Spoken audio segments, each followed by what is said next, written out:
Santo. Padre nuestro que estás en el cielo, santificado sea tu nombre, venga a nosotros tu reino, hágase tu voluntad en la tierra como en el cielo. Danos hoy nuestro pan de cada día, perdona nuestras ofensas. Nosotros perdonamos a los que nos ofenden.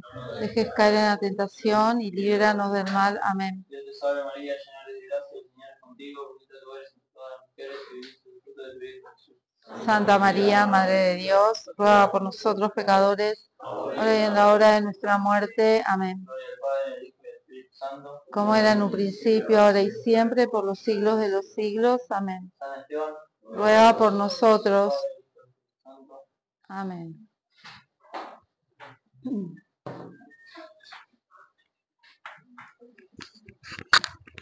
Bueno, muchas gracias por la invitación. Me presento muy sintéticamente, todos además me conocen porque soy la mamá de Nico y de Guada. Bueno, la esposa de Rubén y abuela ya de tres niños. Y bueno, profesionalmente soy abogada, me recibí en la Universidad Nacional de La Plata ya hace muchos años. Y luego hice el programa de formación vía Navarra en la Universidad Austral de Orientación Familiar y unos años después, a través de una tesis, tuve el título de técnica en orientación familiar y hace muy poquito me capacité en todo lo que es la mediación familiar, como para tener más herramientas para ayudar a las familias frente a los conflictos, ¿no?, que se generan y que son previsibles y que no necesariamente llegan a una disfuncionalidad familiar. La orientación familiar es una profesión de prevención. Yo la realizo a través de asesorías personalizadas, mirando a cada familia como lo que es en su carácter de única y de irrepetible. Y es una profesión que trata de llegar antes de que se genere el conflicto, porque muchas veces el conflicto en una familia se genera por ignorancia, por desconocimiento. Y no todo necesariamente tiene que ser abordado por un psicólogo. Trabajo, obviamente, con psicólogos y con psiquiatras y con médicos clínicos también, porque no siempre las personas que atraviesan una dificultad requieren de determinadas asistencias psiquiátricas o psicológicas. En eso hay que ser muy prudente, uno siempre busca el bien de las personas, pero bueno, es una tarea apasionante, es un apostolado que me permitió también tener un guante a la mano a nivel profesional, porque mi tesoro es mi familia. Así que me dediqué absolutamente a mi familia, lo sigo haciendo, pero con un poquito más de tiempo como para hacer este bien que es tan necesario, porque hoy la familia está muy atacada, está muy presionada y tenemos que volver, ¿no es cierto?, a mostrar que la familia no es un ideal, sino que es una realidad. Y además yo hoy pensaba, ¿no? Digo, bueno, es la primera vez que voy a hablar de este tema a jóvenes, porque en general lo hago para padres, para docentes. Entonces, bueno, me interpelaba a un compromiso mucho mayor, porque la idea también y el objetivo de las charlas, de esta charla, es ilusionarlos con un proyecto de familia, más allá de la que cada uno tenga, ¿no? No todos hemos tenido o tenemos familias felices. Después veremos qué significa, ¿no?, este concepto de felicidad hoy, pero todos venimos de una familia, todos somos hijos. Y aunque no tengamos las experiencias de familias felices, sí tenemos la posibilidad de proyectar con ilusión una familia feliz, porque nada nos determina, ningún vínculo es determinante para un proyecto de vida propio, cara a Dios, y que nos haga muy felices en la tierra para después, obviamente, ser muy felices en el cielo. Bueno, pero más allá de esta introducción, el tema que me habían propuesto es la familia como institución natural. Tenemos que hablar de lo obvio, ¿no? Hoy, y vamos a ver por qué tenemos que hablar de lo obvio. Para esto yo recurrí, voy a leer algunas cosas y otras las voy a ir comentando, pero para ser fiel a conceptos tan importantes, voy a tomar las palabras del profesor Carlos Alberto Saccheri, que es el autor del libro Orden Natural, y que dice que la cultura moderna ha ido perdiendo gradualmente el sentido del orden, a medida que la filosofía se fue desvinculando de la realidad cotidiana para refugiarse en un juego mental sin contacto con las cosas concretas, ¿no? Empezó la modernidad a centrarse en la razón. Como consecuencia de este proceso histórico, es decir, que esto es de larga data, el hombre fue reemplazando los datos naturales de la experiencia con las construcciones de la razón y de la imaginación. Entonces él afirma que más allá de todo cambio hay realidades permanentes, ¿sí? La naturaleza es la realidad que se impone por sí misma, la esencia o la naturaleza de cada cosa o ser. La evidencia del cambio no solo no suprime esa naturaleza, sino que la presupone necesariamente. Así fueron, además, surgiendo distintas doctrinas, dice Saccheri, que tienen como común denominador las negaciones del orden natural. Participan de la falsa creencia de que hablar de orden, de naturaleza, de esencia, implica caer en una postura rígida, estática, casi fundamentalista. Dice Saccheri, esto es totalmente erróneo porque no hay una conexión entre ambas afirmaciones. El problema real consiste en explicar el cambio. Reconocer la esencia o la naturaleza de las cosas, en definitiva, lo que dice Saccheri, es no negar el cambio, ¿no? Nosotros hemos nacido y hemos ido creciendo, hemos ido cambiando, pero sobre la esencia del ser personal. Esto dice, esto erróneo lleva también a que hayan surgido a lo largo de la historia otras doctrinas o ideologías que niegan este orden natural y que Benedicto XVI las ha resumido en la famosa dictadura del relativismo, ¿no? Que es un tema interesante para profundizar y para estudiar, porque ahí vamos a encontrar muchísimas respuestas de por qué tenemos que volver a conceptos tan básicos como el que la familia es una institución natural. Entonces, él que dice, ¿cómo refutamos este error de la negación del orden natural? Dice, para poder hacerlo debemos reconocer que en toda transformación hay un elemento que varía y otro elemento que permanece. Esto que le decía, ¿no es cierto? Nosotros nacemos y nos desarrollamos sobre un sustento antropológico diseñado por Dios, que es el ser personal. Una semilla va a generar una planta. De una vaca nace un ternero, hasta ahora, digo.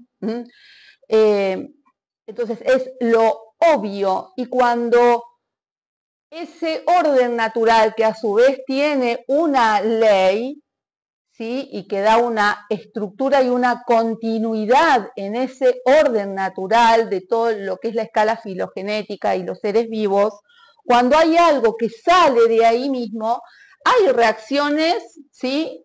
Espontáneas aún de quienes no están de acuerdo con el sostener el orden natural, ¿sí? Diciendo, uy, pero ¿cómo? Es defectuoso. ¿Por qué? Y bueno, porque de una vaca sale un ternero con 2 cabezas. Entonces, a ver, a su vez, ellos mismos, estas doctrinas, se contradicen. Entonces, la filosofía cristiana opone a estos errores una concepción distinta y conforme a la experiencia. Más allá de todo cambio, dice Sakeri, hay realidades permanentes, la esencia o naturaleza de cada cosa o ser. La evidencia del cambio no solo suprime esa naturaleza, es decir, cambiar no quita la naturaleza del ser personal o de las cosas, sino que la presupone necesariamente. Por ejemplo, este vaso, ¿qué es en su esencia? Es una cosa. Nunca podrá ser otra, ¿sí? Va a ser este vaso y está destinado a un determinado uso. Es algo cerrado, ¿eh? Entonces, lo que sí puede cambiar es el tamaño de un vaso, los colores del vaso, ¿sí? Pero estáticamente es un vaso, no puede ser otra cosa. Entonces, ¿se entiende hasta acá? Si me quieren hacer una pregunta, no tengo ningún problema que me vayan cortando, bueno, o si no se entiende, me dice cómo, tal, o sea. Entonces, lo importante es que este orden existe y que hay una, no solamente una esencia, ¿sí? Definida, sino que también hay una ley natural que mantiene ese orden.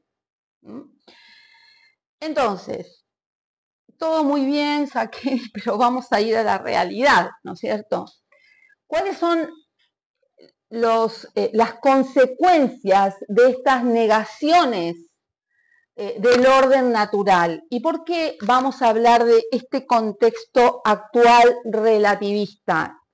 Porque esto toca a la familia, la atraviesa profundamente, no solamente a la sociedad en general, sino a la familia como un centro de intimidad, es decir, puertas adentro.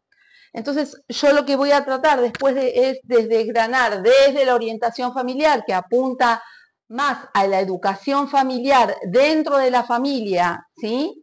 Es cómo esto afecta los roles educativos de padre y de madre, los derechos y deberes de los hijos para con los padres, de los hermanos entre sí, todo lo que hace a la participación familiar, bueno, a lo que hace a la unidad y a la dinámica interna de la familia. Es decir, la familia no está ajena a esto, porque además es el pilar de la sociedad, ¿sí? Y las personas que después ocupan estructuras importantes en la sociedad, en todos los estamentos y que toman las grandes decisiones de una nación y del mundo, no salen de un repollo, ¿sí? Han sido hijos, surgen, ¿sí? De una familia. Pero bueno, este contexto actual que se concreta, ¿no es cierto?, en esta dictadura del, fíjense que Benedicto la llama la dictadura del relativismo, porque la ideologización lo que hace es imponer esa propuesta como una verdad, se contradice a sí mismo, diciendo en primer lugar que esta verdad absoluta, ¿sí? No existe, ¿no? Sino que todo depende, ¿sí? La realidad va a depender del color de cristales con que yo mire esa realidad. Entonces entramos en el mundo del depende. A su vez esto genera lo que se llama el hedonismo, que es otra consecuencia del relativismo. Es decir, el relativismo es como la ideología madre que recorta la verdad y de ahí van a surgir otras. El hedonismo que va a decir, bueno, si no hay una verdad absoluta, ¿sí? Y todo está en el mundo del depende, cada uno se guiará por el mundo del deseo. En sí mismo el deseo no es malo, todo lo que yo estoy diciendo se basa en la antropología personalista de Yepes Sector, que es uno de los grandes antropólogos de la Universidad de Navarra. Entonces, que cada uno busque y satisfaga su deseo donde le parezca, ¿no? Entonces ahí viene el hedonismo, ¿no? La búsqueda prioritaria del placer, de todo aquello que satisface mis necesidades. Y una consecuencia muy concreta de esto, por eso yo puse esto de prohibido el dolor, es decir, va a tocar también uno de los pilares educativos de la familia, que es educar a nuestros hijos para enfrentar el dolor. ¿No? La vida tiene contrariedades, situaciones difíciles y dolorosas, ¿no? Pero estamos en una sociedad totalmente paliativa, consecuencia de este hedonismo. Este hedonismo está facilitado por lo que, bueno, por ahí yo llamo la sociedad delivery, ¿no? De todo ya, todo es inmediato, me llega rápido, quiero satisfacerlo enseguida. Las redes sociales también son un instrumento que va desdibujando la naturaleza de la persona y de los vínculos interfamiliares. Entonces, saber esto también es muy importante porque en la familia el impacto de esto se da en el permisivismo. Este dibujito que yo puse acá, donde mamá y papá no están de acuerdo, ¿no? Y dicen que no lo podemos traumatizar al nene y que puede escribir la pared porque no pasa nada, hay que escribir la pared, se traduce también en una profunda crisis de autoridad, ¿no? Porque si todo es relativo, si todo está sujeto al depende de la situación, al depende de la persona, y ese depende me lleva a la satisfacción inmediata, ¿sí? De los deseos, ¿para qué voy a poner límites y reglas? Si hay que dejarlo ser. Entonces, este permisivismo, producto también del relativismo, ha generado una profunda crisis de autoridad dentro de la familia, se ha desdibujado el límite como un servicio a la vida, ¿no? Cuando uno ejerce la autoridad dentro de la familia, no son todos no, hay muchos sí, ¿sí? Y ejercer la autoridad dentro de la familia es fundamental, es uno de los pilares de la educación, porque no se puede educar sin autoridad. Después voy a volver un poquito sobre este tema. La otra consecuencia del relativismo, obviamente, y en unión directa con el hedonismo, es el consumismo, ¿no? Pero el consumismo te consume.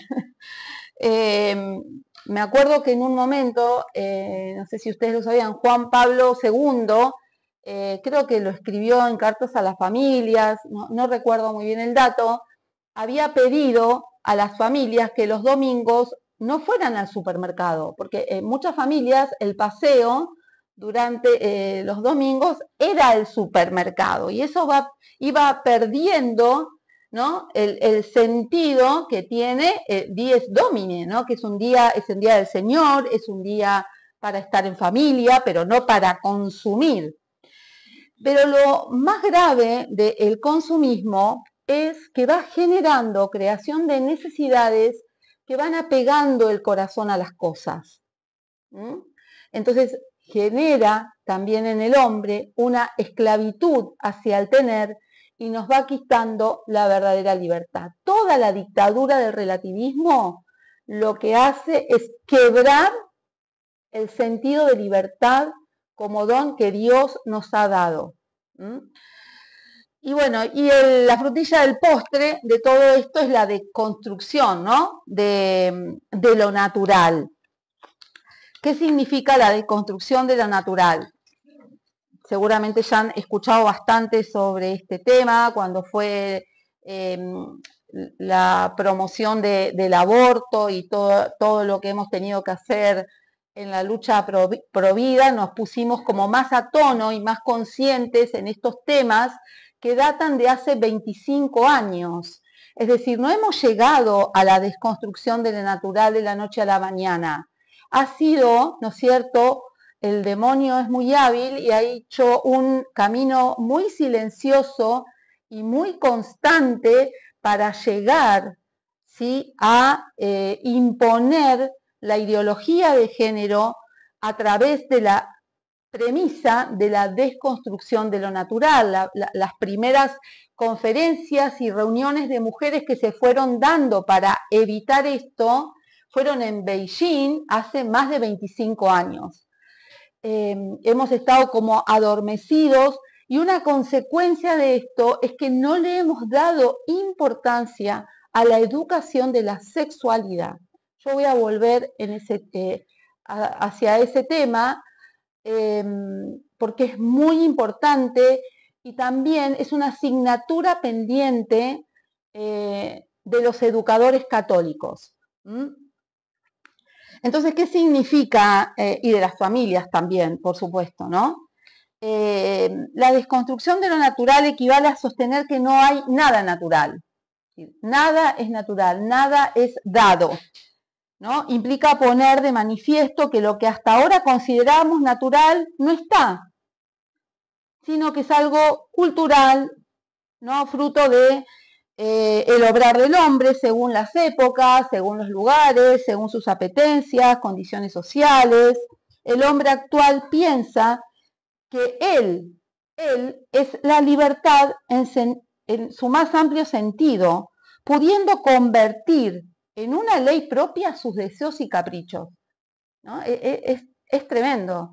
Ayer veía tarde, no sé si lo pudieron llegar a ver, pero los animo a poder hacerlo, una entrevista de Agustín Laje a una madre